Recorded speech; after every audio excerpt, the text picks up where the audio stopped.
عورتوں کا ذمہ دار اللہ تعالیٰ نے مردوں کو بنایا ہے کہ صرف یہ نہیں کہ ان کے کھانے پینے اور پہننے کا صرف یہی اتنا ذمہ نہ لیں، بلکہ ان کی اسلامی اور شرعی تربیت کی بھی ذمہ داری کس کے اوپر ہے؟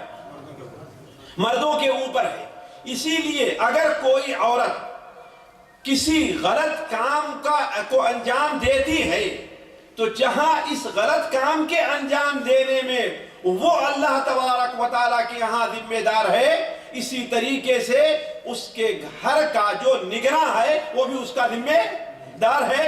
اسی لیے نبی کریم صلی اللہ علیہ وسلم کی بڑی مشہور حدیث ہے، الا کلکم راع وکلکم مسئول عن رعیتہ، تم میں کا ہر شخص ذمہ دار ہے اور ہر شخص سے اس کی ذمہ داری کے بارے میں سوال کیا جائے گا۔ پھر ذمہ داریوں کا سلسلہ بیان کرتے ہوئے حاکم فلاں، پھر اس کے بعد مرد اپنے گھر اور اپنے اہل خانہ کا ذمہ دار ہے، اور اہل خانہ کے متعلق اس سے قیامت کے دن سوال بھی ہوگا۔ تو دوسری چیز یہ ہے کہ یہ عورتوں کی ذمہ داری کس کے اوپر ہے؟ مردوں کے اوپر ہے۔ یہ پہلے ذمہ دار ہیں جس کو اللہ تبارک و تعالیٰ ان امور سے مخاطب کرتا ہے۔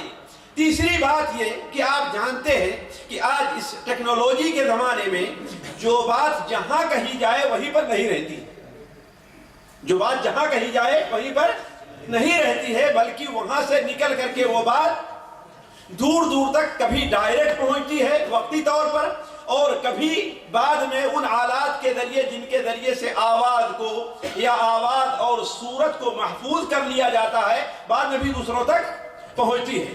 علی کل حال انہی چیزوں کے پیش نظر ہم نے اس موضوع، آج کا موضوع رکھا ہے کیا؟ عورتوں کا لباس، اور اس کی ایک بہت